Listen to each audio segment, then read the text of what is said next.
Good day. Good day, and welcome to Mental Health and You. I'm your host, Cynthia Timms. Well, y'all, we're back again. Athletes and mental health is our topic today. How many of you have been watching the news lately? Sports is all over. The money of sports, the business of sports athletes being under tremendous pressure to perform, to uh, to make money. Their likeness is all over the place. How does this impact them? I'm going to have bring on my guest, Jordan Noblitt, athletes with anxiety.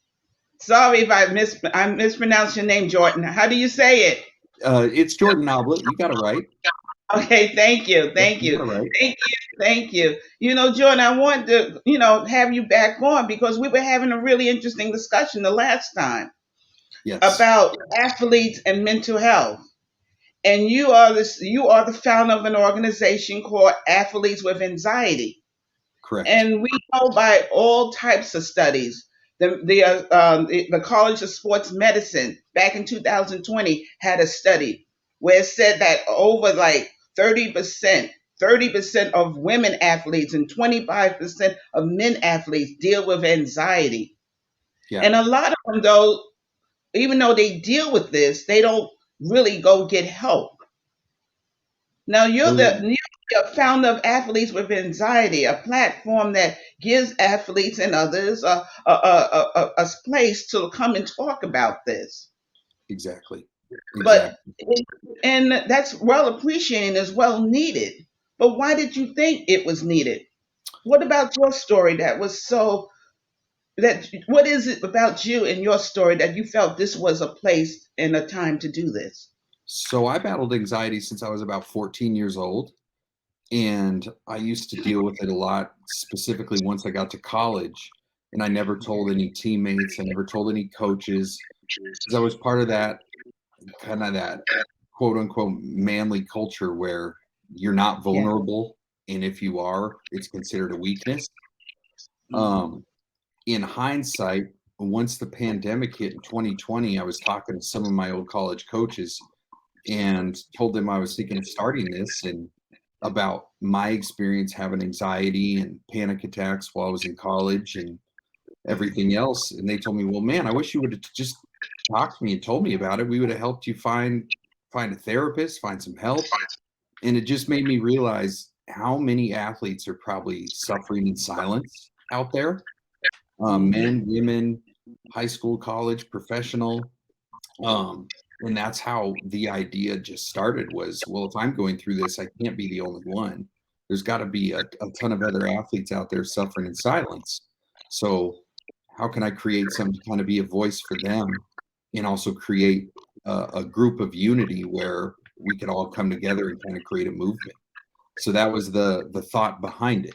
And here we are 3 years later.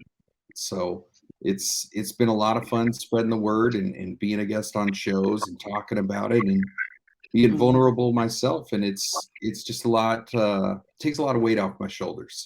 And I love helping others.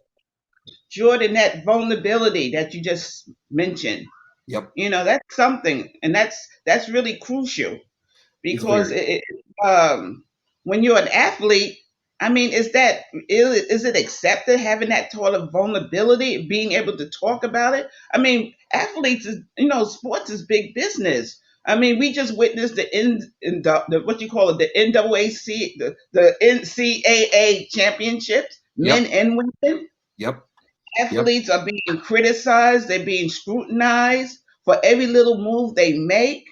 Yeah. Money is all over the place, media is all over the place. Yep. And you know Yeah. that really feeds into it is athletes, especially once you've gotten to a high collegiate level, you have enough pressure you put on yourself, Hmm. and then you get the outside noise, you get the pressure from your coaches, from your family. You almost feel this need to be perfect all the time, and that's also what makes it hard to be vulnerable. I think it's a lot more accepted today than it was. I was in college 2004 to 2008. I think it's a lot more accepted today than it was then because it's talked about more now. But I still think it has a long ways to go. And like you said, there's so much money on the line, millions of dollars for these schools. When you add it all up collectively, you're talking billions of dollars, especially like you said, the NCAA tournament. And that's a lot of pressure to face, especially for guys that, they're trying to play after college, and whether that be professional overseas, the NBA, smaller leagues, it's so competitive, and there's just a lot of pressure all the time.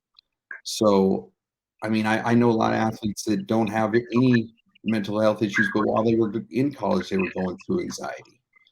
And yeah, it's just a really tough space, and I just want to help create a safe space to talk about it and promote it. That's good. That's really good. Creating that safe space. I know in my work as a peer specialist how important that is. Yes, Um, we talked about the vulnerability, a place where one can be vulnerable and not be judged. And that's exactly. we're seeing that's not always the case in pro sports. I mean, No, I think it's becoming more accepted right. because high profile sports players are becoming open and getting open, becoming more about their mental health challenges. Yep, You talked about on our last show, Kevin Love, yep, one exactly. that you looked up to and who inspired you through his story to get help. 100%. You 100%. know, and I'm thinking also about the tennis players. I'm thinking about the gymnasts. I'm Yeah, thinking about Simone Biles. yes, indeed. Yep, Yes, indeed. yep, So exactly.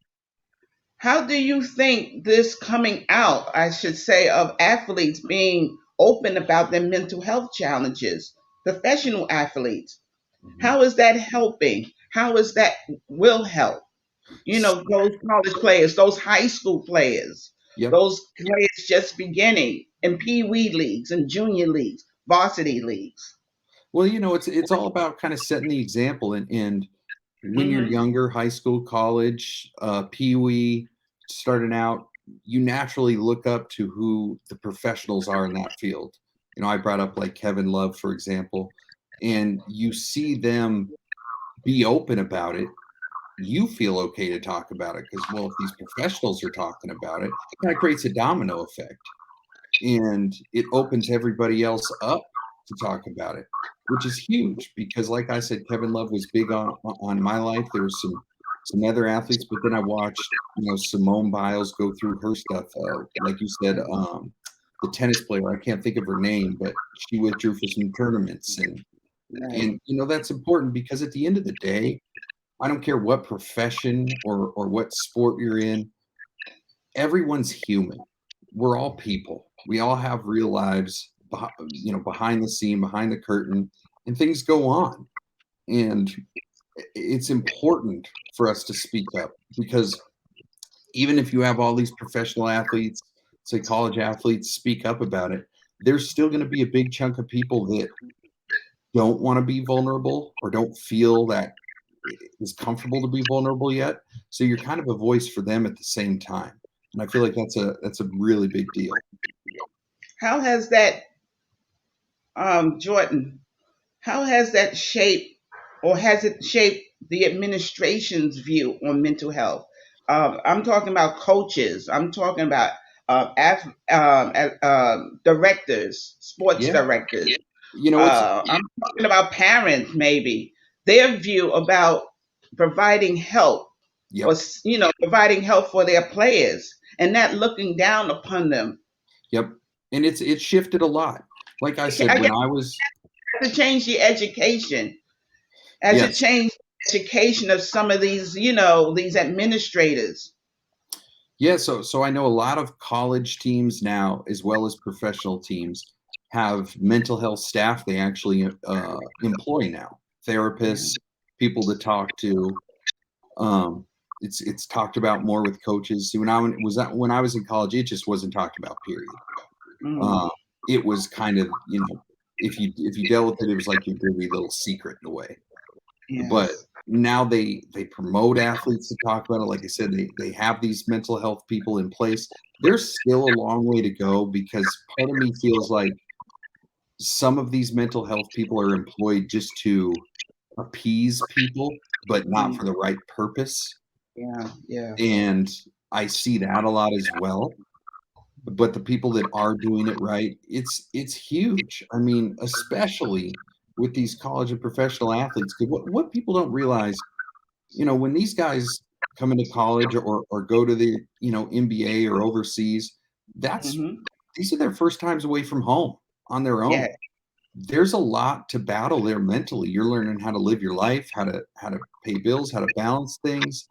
There's a lot of pressures there, and it's important to have people to talk to that you can trust and be vulnerable with. Absolutely, absolutely, absolutely. Going away, leaving home for the first time, some of these junior leagues, some of these sports leagues. I mean, that's anxiety in its own. And Totally. now you get there, and then you're expected to perform. Yep. I got a chance. I got a chance to watch that documentary again not too long ago. Hoop Dreams came Yes. out when probably you were just a little kid. That was one of my favorite movies as a kid. Yeah. This time being in the movie and watching it, I'm like, wow, this was something. And then to watch it again, all Yeah. these many years later, in the wake of all these discoveries and new rediscoveries about mental wellness and peer pressure and the scholarships, Yep. competition for scholarships, what Yeah. schools you're going to get into, how it's going to impact your whole community, your parents, because you're trying to better yourself, you're trying to better your community, your parents. And Yep. I'm thinking, that was made, I think, in the 90s. And Yeah. here we are, I think it was 93. 2003. And I'm thinking, all these subjects, all these topics are just as relevant now, Yes. even more so, I believe, because of social media, because of ESPN and all these other, Yep. schools. And so I just wanted to share that with you. So, because we're Yeah. going to talk in your journey through this world of sports, through Yep. mental wellness, and how did it impact you going forward? You Totally. know, Totally. So, but thank you. I just wanted to share that. I mean, we're going to be going to a break soon. We're going to be going to a break. We're going to have a small commercial here, but on the other side, Jordan, we're Yep. going to talk more about this impact on your world and your Sounds life. good. We'll be back, Mental Health and You, with our guest, Jordan Noblitt. From,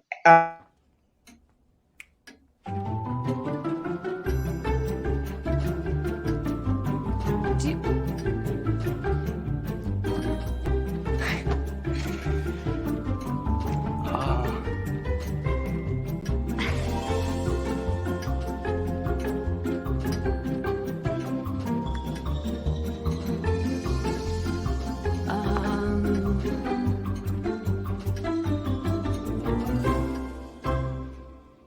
Listen, you're my friend. I noticed you haven't really been yourself recently.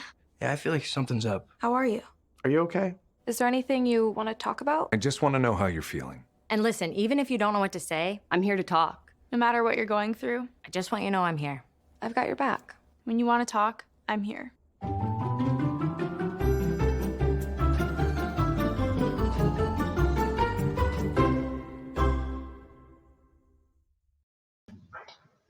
good day, and welcome back to Mental Health and You. I'm your host, Cynthia Timms. We're talking about athletes and mental health today. Part 2, Chapter 2, with our guest, Jordan Noblitt. Jordan, come back in. You're the founder of Athletes with Anxiety, a platform that welcomes athletes to talk about their mental health challenges.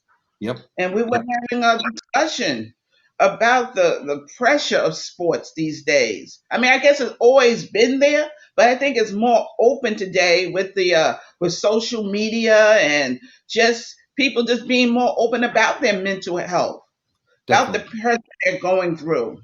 And as I opened up the show today, at least I tried to open up the show. We all witnessed the college championships recently, Yep. It was called the NCAA, men and women. Athletes being these 20-year-olds and 21-year-olds being um, micromanaged and scrutinized for everything they do and say, Exactly. and are they going to the White House? Are they not going to the White House? Or, all this stuff. And in the wake of that, we got the drafts coming up, Yep. the NFL drafts. We got the what do you call it, the women's basketball Yeah, draft. the WNBA draft. Yep. All of this. So we have all of these like pressures of being perfect, of being, just what needed. So you can make money for make money for, not only for your family and to better your life, but for all these sports companies, Yep. colleges, for sports teams. And that's just a lot to put on these young kids. But I say that to say you have a story as well because you were a professional basketball player. At least you started off Right. before you got hurt, an Yeah. injury. Yep. But you played Division 1 in California. Yep. But even before you played basketball, you played high school. Yeah. There was Yeah. pressures, I would gather. There was Oh, competition, I would gather. You know, yeah. let's talk about that. From the beginning. I mean, how did it make you feel? I mean, when did you realize that it wasn't just a game anymore? So mine probably happened a little earlier than some other people. Mine was in high school when I realized that because like growing up with a mom that was a cancer survivor, she collected Mhm. disability, so we didn't really have any money. Um, and my dad, when he was going through his struggles in Las Vegas, so I realized real quick if I don't get a scholarship, I probably won't go to college because my family can't afford it and I don't want to take on the debt. And I actually went to a small school at a high school that was an hour from my home in Butte, Montana, called Montana Tech. And I redshirted because I didn't want to go far from home because of my anxiety. So that was struggle one. Um, I left that school and went to a junior college in California before my Division 1 school. And that's where I really experienced it. When I was in my junior college, everyone in junior college in the entire country is trying to get a scholarship. So your Mhm. own teammates, people you're playing against, and that makes it a tough dynamic because if you don't have the right teammates, I played against teams that were full of selfish guys, and you could tell they were trying to get a scholarship. They wouldn't win because they were selfish, and that pressure of having to practice every day because it's if I don't get this scholarship, I'm not going to college. That was a lot for me to deal with, probably more so in hindsight than I even admitted or thought so at the time. But, I think only 1% of people play Division 1 basketball in the country. I didn't know that. And fortunately, I was one of the 1% to make it. But the pressure of each level, and then once you're in college, your scholarships at that time were year to year. So then you got to perform that year in college. Otherwise, your scholarship might not get renewed. It's, you got the pressure of your family pressure, your self pressure, your coach's pressure, your school's pressure. And then, of course, fans, anybody else that, hey, I think you should do this, or have you thought about doing this? It's a lot to deal with, especially at a young age, 19, 20, 21, 22 years old. You really don't know anything at that time. Jonah, I want So to ask you something. I want to ask you said something. That pressure, that anxiety mhm. to make your life better. What did that look like? How did it manifest itself? I would, for example, before games, I would get very nauseous, um, almost feel like I would throw up. I actually had a couple teammates that would throw up before every game, at both the Division 1 level and the junior college level. But I mean, sweaty palms, racing thoughts, just all sorts of different physical manifestations as well as mental. The the funny thing is once you step foot on the floor and the ball would tip, all that would go away for the 2.5 hours you're on the floor. You would be so engaged, you wouldn't have time to think about anything else. And then you'd feel fine after for that night. But then the next morning it starts all over again because the pressure's there as soon as you wake up. We got this next game coming up. We got practice. And it just feels like it kind of never ends. At times it can be nice to feel that pressure, but then it's the self pressure, the self doubt that I think gets most of us. And then, thank God when I was in school, I didn't have to deal with Instagram stuff. We had Facebook and MySpace, but it wasn't what it is today. Social media is today. The pressures I see in today's world when I deal with athletes with social media is just wild. They'll get messages from fans, you really sucked tonight. What's wrong with you? Just Yes. you got the outside pressures now, it's a whole different game. Yes. I can imagine, and I believe it. I mean, Yeah. social media, just in my work, I mean, I've dealt with so many clients, athletes and not athletes, who, I mean, it's almost like they live off of social media. Yeah. They're happy off of social media. They're sad off of social media. They're comparing themselves on social media. Yep. And I can only imagine as an athlete how that all of that can be multiplied because everyone's always talking about you. Everyone's always comparing you or you're praising you when you're doing good and criticizing you when they deem that you didn't do good enough.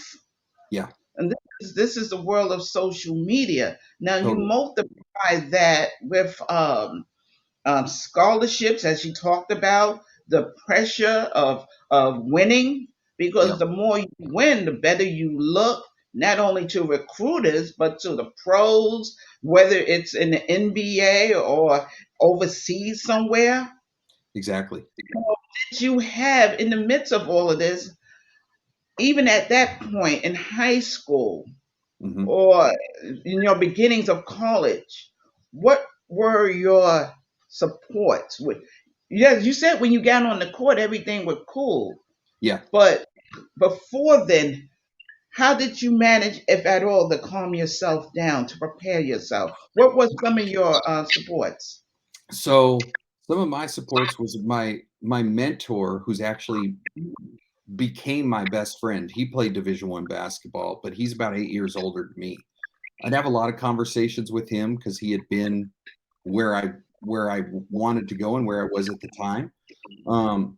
But really, at that time, I hate to say, I didn't really reach out to anybody. I kind of kept it a secret, and I would just, go into a bathroom stall and do some like deep breathing, just trying to calm myself down, just thinking simple thoughts like, oh, if I don't think about this or try not think about it, it'll go away eventually. Not knowing that that's not the case. So I really leaned on him. I was even scared to tell my own parents because of the pressure of them being like, well, what do you want to leave college or something? Just them not understanding. It had nothing to do with me wanting to leave college. I was just going through things. And, it could be just so tough to open up. And like I said, none of my coaches knew. My teammates didn't know. There was really maybe only 2 or 3 people that knew about it. And I would just mask it as, oh, I'm having pregame nerves. Yeah, everyone, most people get those in different ways regardless.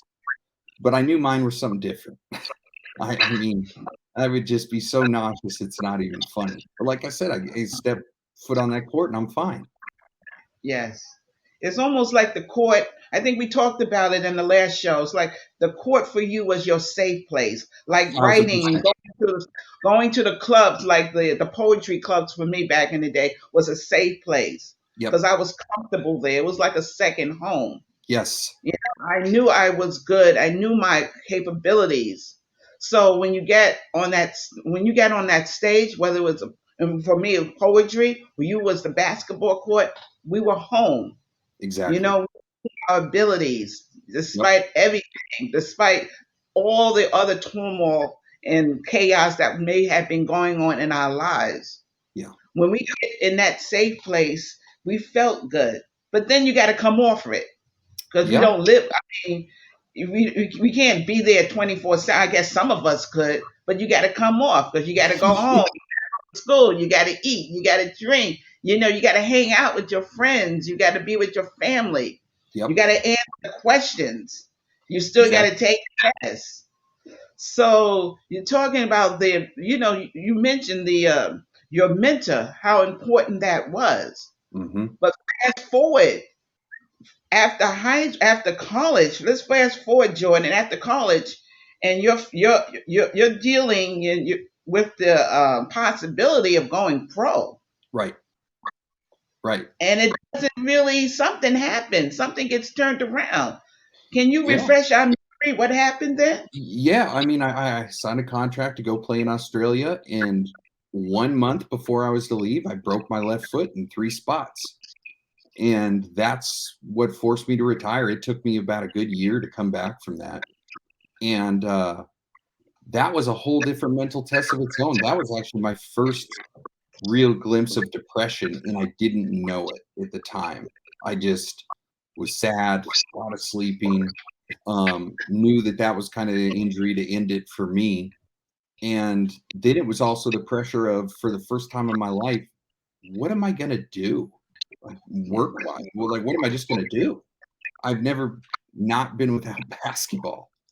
So then you're facing that anxiety of going out into the world and being a, quote unquote, normal human being. And what does that even look like? Yeah, Jordan, we have to wrap up, but going out into the world and being reimagining yourself, what that even look like. But for you, thank goodness for anxiety athletes with anxiety. Where can they find you again? you can find me on Instagram at Athletes with Anxiety, or my website, athleteswithanxiety.com. And I'm Jordan Noblitt, and I started the movement. Reach out to me if you have anxiety and just need to talk. If you have a friend that needs some help, I am more than happy to talk with anybody and help them out. Through it all, we want you to know, folks, that you're not alone. 100%. You're not alone. There's life after basketball. There's life after football. Yep. There's life. A lot of good life, too.